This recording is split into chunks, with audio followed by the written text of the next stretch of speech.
Hey, how's it going? Back with another vintage spincast reel video. This one's a pretty special reel for me. This is one of probably my first spincaster that I really enjoyed and got me into fishing. So this is a Daiwa s60 spincast reel. These are in. It came in an s60 and an s80. The s80 was a little bit bigger. And this reel is made in Taiwan, and I'm guessing this must be from the 80s. And I remember when I grew up, started fishing. First spincast reel I ever had was, I'm not even sure what it was, but it was really frustrating to use. It didn't work well at all, and I didn't enjoy using it one bit. And later I got one of these passed down from a family member, I think. And this is the first reel this reel got me hooked on spincast reels. So I was back in the early mid-80s, I guess, probably closer to mid-80s. That's when I really started fishing a lot. So this reel's pretty basic. I say this one now well over 30 years old. So it's pretty simple. The whole body is, like I said, it's made in Taiwan. The whole body is plastic. So here's your front cover here. Here's your opening for your line. Metal spool or metal rotor. Pickup pins right here. There is a little cut right here. It's not too bad. I'd probably follow that down easy enough. And once you take that front cover off, the whole thing just slides out. So it's very, it's pretty much closest thing I can think of is like probably a Zebco 202. This one is probably a little bit better than a Zebco though. And here's your gears, your pinion gear and your main gear. Pretty clean inside, and your handle. And the handle is a bit tight, just needs a few drops of oil right here. And tiny bit of corrosion. No, not really. It's more of a just pitting, I guess, really going on. This handle can be cleaned up pretty good with some fine sandpaper. And your spool is right here.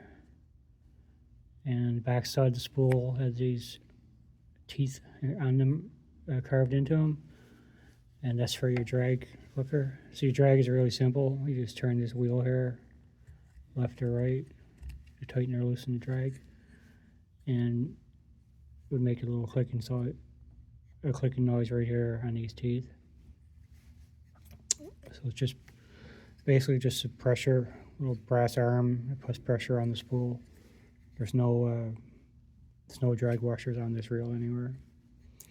Underneath the front cover, it's just a C-clip holding on the plastic body holding on the spool sliding over the plastic body. There's definitely no drag washer. So it's a pretty simple reel. And here's the body, and the handle is plastic. The whole thing is plastic, of course, and your push button fits in there. And to get it back together, just push it back in like that, and here, screw that back on. And this reel is pretty small reel, lightweight. It holds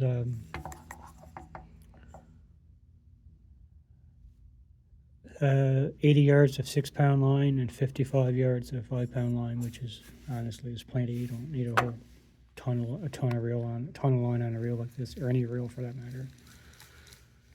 And I don't know if you can notice seeing that, but this reel is very slow speed reel. The gear ratio for this is probably less than 3 to 1, I'd imagine. I guess it's not moving fast at all. But it's pretty smooth, and a little bit of WD-40 and some fresh oil and grease on it, and it will be pretty good again.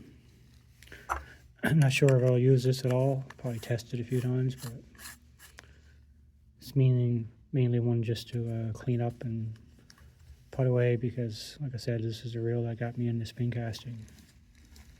And this was one of the really lower cost Daiwa reels at the time, but Even their low cost reels were really well made. And this one's still, the plastic is still in really good condition. There's no chips or cracks or anything in it. Everything works fine. And it's smooth. And it's pretty quiet as well. So yeah, I think it's a great idea to, if you're getting older and you want to sort of find something that you use as when you're younger, just to track one down. And thanks to eBay and places like that, there's lots of, pretty much find any kind of fishing reel out there that you can ever imagine. So anyway, that's going to be it for the video. Just on a little trip down memory lane with a special reel for me. And if you see one of these around for a couple bucks, it's really only what it's worth, a few bucks, but it's still perfectly usable today, especially for a kid. I think they'd be pretty happy with it. Anyway, that's it for the video. Thanks for watching. See you next time.